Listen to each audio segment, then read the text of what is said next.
YouTube. Alors aujourd'hui on se retrouve pour une nouvelle dark romance de Anita Riggins, Price of Legacy.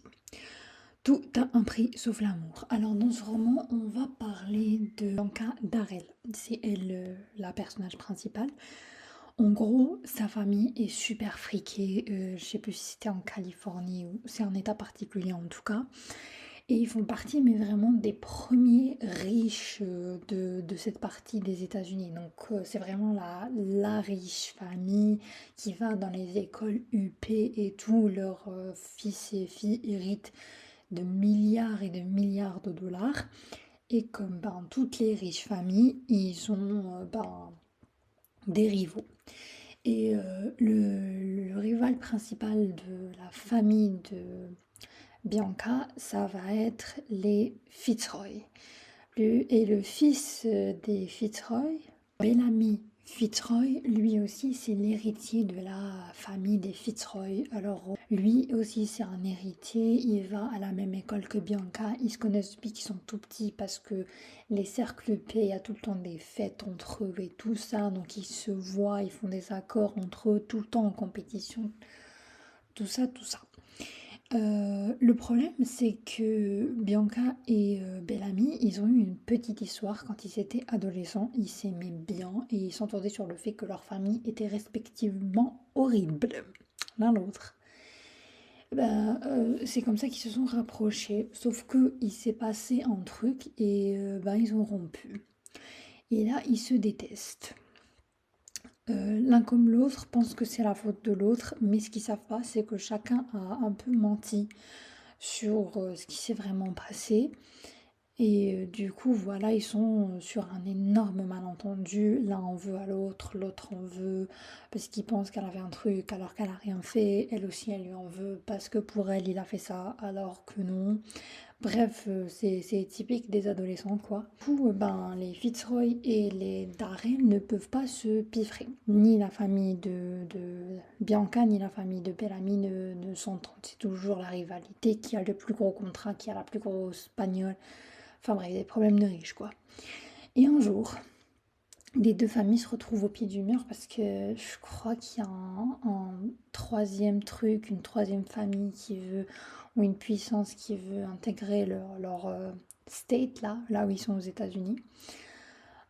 Du coup, la famille des riches, ils font quoi? Ils se disent, on va fiancer nos gosses, comme ça on va unir nos pouvoirs et on va garder les deux entreprises à flot, meilleures que la troisième, et on va s'enrichir. Voilà. Et eux, sur le moment, ils sont choqués, ils protestent et tout, mais clairement, les gosses de riches, si ils veulent leur compte épargne, ils n'ont pas le choix, quoi. C'est limite, tu fais ce qu'on veut et tu nous humilies pas devant les gens, c'est tout ce qu'on te demande. Et franchement, j'ai bien aimé l'histoire de Bellamy et Bianca. J'ai bien aimé Bellamy. Même Bianca, je trouve qu'elle est super mature pour une gosse de riche. Je m'attendais à un personnage superficiel. Vous voyez, le genre de princesse fille à papa, mais pas du tout. Cette pauvre fille, tout ce qu'elle a vécu avec ses parents, c'est horrible. En tout cas, personnellement, je ne vous le recommande pas parce que je trouve que ça aurait pu être 10 fois mieux si elle avait enlevé j'ai plusieurs pages. C'est long pour ce que c'est, en fait, très très long pour ce que c'est. Et du coup, pour moi, c'est un parfois, comme je vous l'ai dit, j'espère que sa plume me plaira, mais pour l'instant, j'ai pas accroché plus que ça. Alors que la couverture, regardez-moi cette beauté, c'est la première chose qui m'a attirée. Et franchement, je vais pas vous mentir, au départ, déjà dès le début, j'ai trouvé qu'il y avait tellement de longueur que ça m'a complètement, je vais dire partiellement gâché la lecture parce que j'ai pas pu finir tout le livre. Je vais pas vous mentir, j'ai swipé, je lisais juste les chapitres qui me paraissaient importants. Et aussi, quand je suis arrivée genre à l'élément où ça y est, il révèle tout, parce qu'il y a beaucoup de secrets dans ces deux familles, mine de rien, j'avais déjà tout deviné. Pourquoi j'avais deviné? Je sais pas. Peut-être c'est parce que je lis beaucoup, mais c'est pas le premier roman de cette autrice où je devine absolument tous les plot twists comme ça.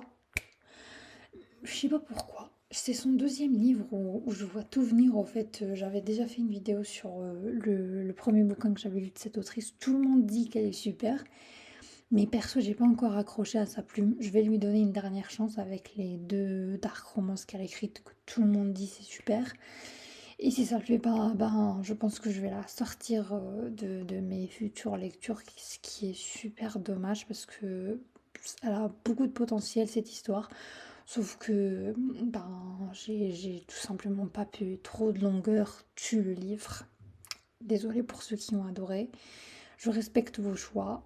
Je respecte, j'espère que et au contraire, je suis contente que pour vous, ça a été une super expérience. J'espère que j'accrocherai à d'autres de ces romans. Et du coup, par contre, même si j'ai des points négatifs, j'ai aussi adoré les sites, j'ai des citations préférées et j'ai, comme on vous dit, adoré les personnages. Donc, en gros, je vais pas dire que je suis déçue, je suis mitigée sur ce livre, on va dire. Et je vous invite à vous faire votre propre avis dessus. Alors, pour les citations. Parfois l'amour et l'affection se transforment en un sentiment si destructeur que nos cœurs basculent du côté de la haine aussi facilement qu'un battement de cils.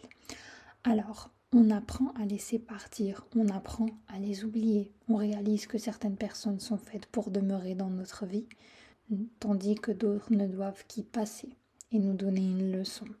Oh, ils laissent d'abord une trace sur notre cœur, sur notre âme, et puis on finit par les effacer de notre esprit. L'amour que l'on avait pour eux, la haine qui est ensuite apparue. Et parfois, par de tout petits gestes, elle me rappelle qu'elle m'aime, et à sa façon du moins. Je me choisis, et un jour je serai libre et heureuse. Je m'en fais la promesse. Et si vous l'avez lu, surtout dites-moi ce que vous en avez pensé, même si vous l'avez adoré hein, et que vous avez une opinion totalement différente de la mienne. J'adorais lire parce que parfois je lis des livres à un mauvais moment et quand je les relis, j'adore. Peut-être que ce sera pareil avec Price of Legacy, donc surtout n'hésitez pas à me laisser en commentaire. Je vous laisse et je vous souhaite une super bonne fin de semaine. Ciao!